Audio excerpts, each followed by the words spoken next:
Hello and welcome to Algebra 2 tutorial.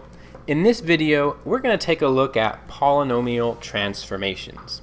Now, we've been doing transformations with almost every single unit, and I'm hoping you can see some of the similarities. So now we're going to take what we know about transformations and apply it to these bigger polynomial equations, these more complicated graphs. But the general concepts are the same. We're still going to do translations. We're still going to do stretches and shrinks and reflections, and then multiple transformations, putting them all together. And with that one, order is really important. So let's start with the easy one, translations. So we're going to take this function f and translate it up 5 and left 7. So my recommendation with this is, because we are transforming it, I always give it a new name. So g of x, well, it's going to be very similar to what we're starting with, f of x, because we're just taking f and transforming it. Now, how are we transforming it? The first, we're going up 5, so we're going to add a plus 5 on the outside. And then we're going left 7, so that will be x. Now, to go left, we add 7 on the inside. So those are the transformations we're doing. We've got it in function notation. Now it's time to put the numbers back in to get the whole equation. So this says to start with f. So I'm going to start by writing f, but the one change is that there is going to be something on the inside. So you can see we have to take this whole piece here and plug it in for x. Everything inside the parentheses gets plugged in for x. So instead of this blue circle, we're going to be putting this blue circle right there. So just something to remember when we're typing this all out. So instead of x cubed, it will be x plus 7 cubed minus 3. Now here's where this is the one new thing. We have another x right here, so we have to do this part one more time. X plus 7 squared plus 2, there's another x, so we have to plug in this one more time, x plus 7. That one doesn't have an exponent. And then to finish writing f, it says minus 6. Once we've finished writing f, after f comes a plus 5. All right. Now, I see that ending part here, the negative 6 and the positive 5 do simplify, and so instead of writing the whole thing down, I'm just going to simplify them to a negative 1. All right, so here we have our function that supposedly takes f and translate it up 5 and left 7. So let's see if that actually works. So here I've got GeoGebra open. Here is f, that's our original equation, and here is the one that we made right under it. You can see this long thing here is the exact same equation that we made. Let's see what that does. You can see that this green graph was moved up 5 units, so we're counting by 5s here, up 5 units and then left 7 units over. It does exactly what we wanted it to. All right, so that was our translations. Now let's take a look at our stretches, shrinks, and reflections. So we're going to take this function f and stretch it by a factor of 3 and reflect it over the x-axis. Looking at this, I should be a little bit more specific. We're going to stretch it vertically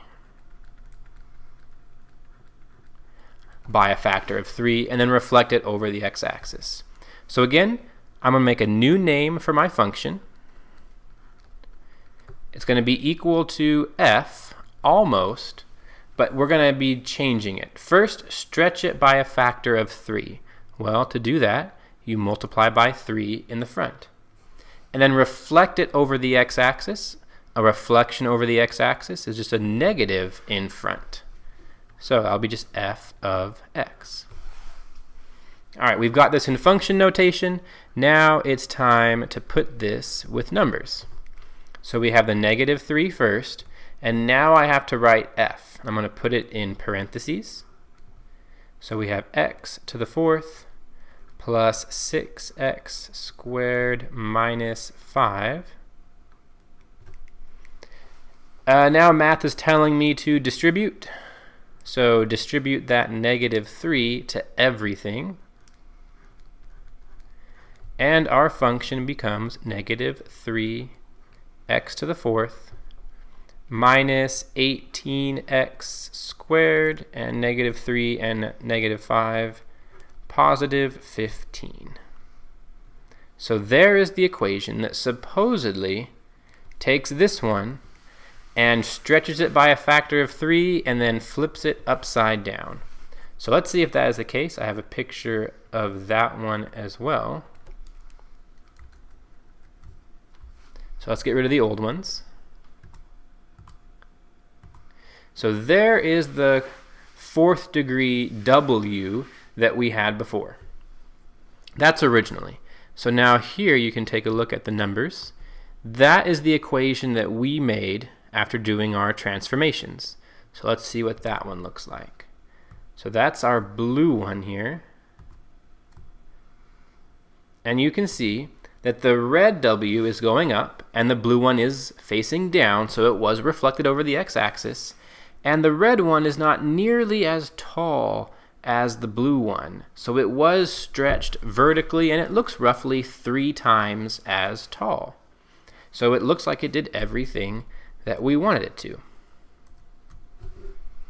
So that stretches, shrinks, and reflections. Last one, if we do multiple transformations at a time. So here the big thing is order matters. And so when you read the sentence, take this function and reflect it over the x-axis. We have to do that first. Then, as a separate problem, we're going to translate it right 3 and down 5. Because a reflection and then a translation is not the same as a translation and then a reflection. They become different equations. And so you got to do it in the correct order, however the sentence tells you. So we're going to transform f. So I'm going to call the first one g. And the first thing we are doing is reflecting it over the x-axis. So that will be negative f. So that will be a negative times the whole equation, x to the 5th minus 5x cubed plus 2x minus 1. We need to distribute the negative. So g of x, the first transformation, is negative x to the 5th minus, plus 5x cubed minus 2x, and then plus 1. So that's our first transformation. Now we need to translate it right 3 and down 5. So I need a new name, h, which will be similar to g, but the difference is we are going to the right 3, so there's right 3, and down 5. So our final answer here